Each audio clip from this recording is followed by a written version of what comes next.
Hey guys, Celius here, and welcome back to another Top Heroes video. Today we're diving into two really important topics, building teams and battle reports. I'll drop timestamps in the description so you can jump straight into what you need.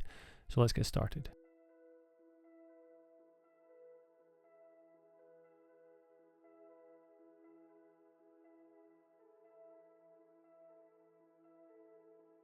Team building. Early on, it's best to focus on a single faction. This depends a lot on your server's age and how much you're spending as to which faction you're going to focus on. You get new heroes through the Tavern or by unlocking them during events or paid packages. And unlike other gacha games, your summon pool is tied to your summon count, so you unlock and upgrade heroes progressively. Note though that you can still get shards while summoning for unlocked heroes from events or paid packages.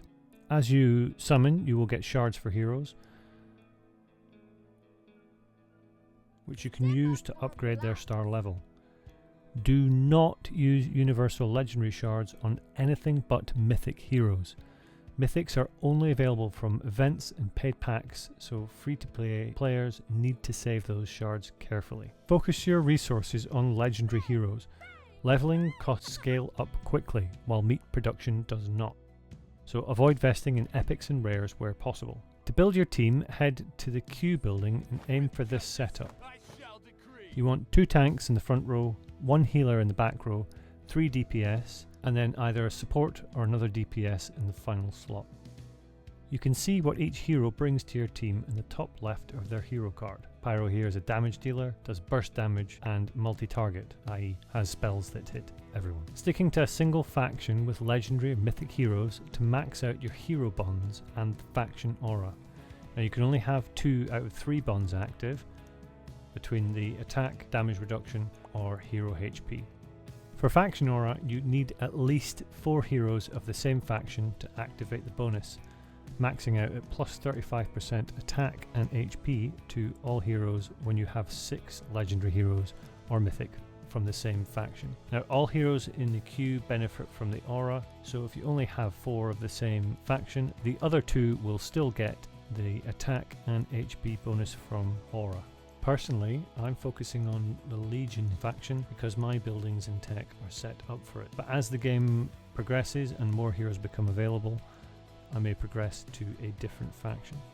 Relics are unlocked by farming shards from Legion bosses. Higher level bosses drop better shards.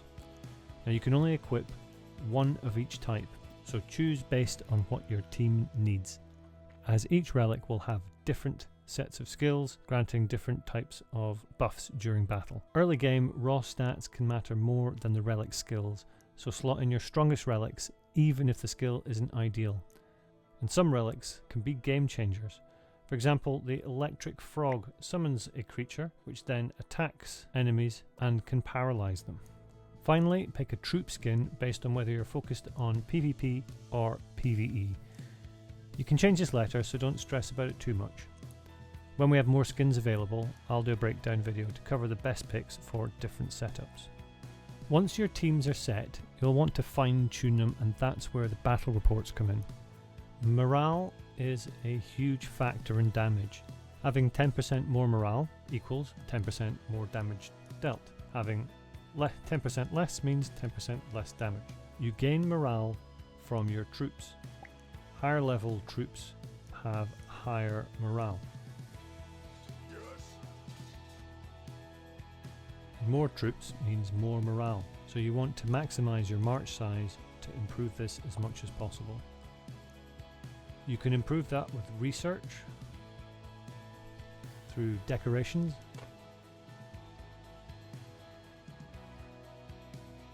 through castle skins, and through your faction statues.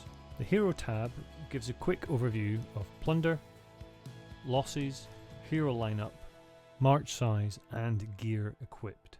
The Queue tab gives a direct comparison between you and your opponent, breaking down power level, lord gear, tech, and facility levels.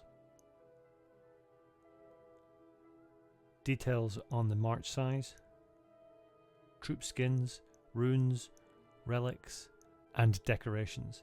And a final breakdown of all bonuses If you're losing to a player of similar level, this is the tab to study. It often highlights gaps in your setup, and maybe they've focused more on specific bonuses or faction improvements. The Combat tab has a detailed breakdown of the damage dealt, damage taken, and healing done for each hero on both sides of the battle. And finally, the Soldier tab is going to give you a war report on all the soldiers that have been killed or injured and how many remain on both sides. Your opponent's hospital needs to be full before their troops can die. Attacker troops can die regardless of hospital capacity, so check this tab to make sure you're not slowly depleting your army. So that's it for today.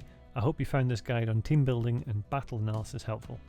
Let me know in the comments what you'd like me to cover next, and of course like and subscribe, and I'll see you on the next one.